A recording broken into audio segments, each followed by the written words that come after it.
magpo-post sa social media, victim card, magpapaawa na para bang siya yung dehado. Ang tawag daw sa kanyang strategy ay guilt tripping. May matagal ng rift, no, si Dennis sa kanyang mga anak.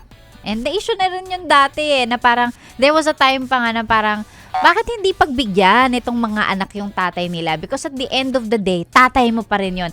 Alam mo naman tayong mga Pilipino, we have that saying, di ba? Na parang, at the end of the day, dapat hindi ka na nagagalit sa parents mo kasi parents mo pa rin sila. Pero tama ba yun? Tama pa ba siya? Or tama ba siya lagi sa lahat ba ng situation?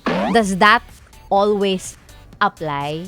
Nung ganong entrada, nung ganong strategy na para bang magpo-post sa social media, victim card, magpapaawa na para bang siya yung dehado, napapansin na siya ng mga tao.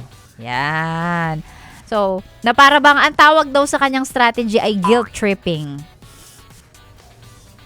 Guilt tripping, tatay niyo ako ganyan-ganyan, bakit ganito, bakit ganyan.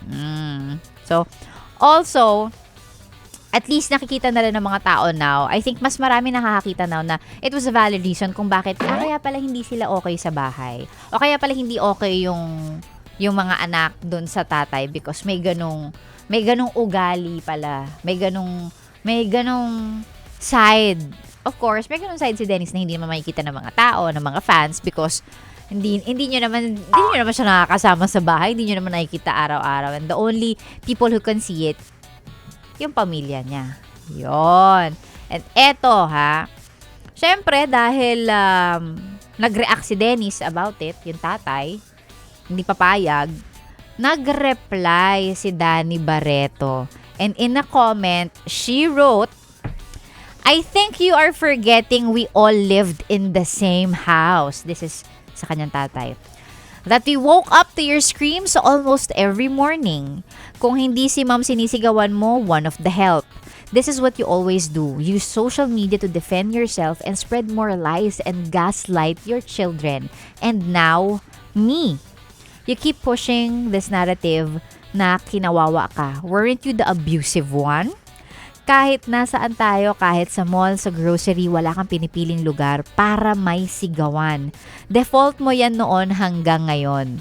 'Di ba? Tatawag ka sa mga anak mo mostly laging madaling araw kasi lasing ka para murahin at sigawan lang sila. And now, know-it-all pa ako, ikaw na naman ang kawawa. Si ma'am na naman ang sisiraan mo. Enough is enough. All your kids know who you are. That's why most of them have no communication with you. Because you burned bridges with each of them. Pero sa kwento mo, sila ang mali and ikaw pa rin ang kawawa. Make it make sense." End quote. Oh. Ano bang ginagawa mo dito, ha? Sinasabi ko na nga ba eh. Solid yes friend ka talaga. Dahil nandito ka na rin lang, sige na, Mag-like at mag-comment ka na. Mag-subscribe ka na rin at i-click ang notification bell. Para mapasali ka sa mga kalokohan namin. Bawal na bawal mag-no dito, ha? Kasi yes to yes!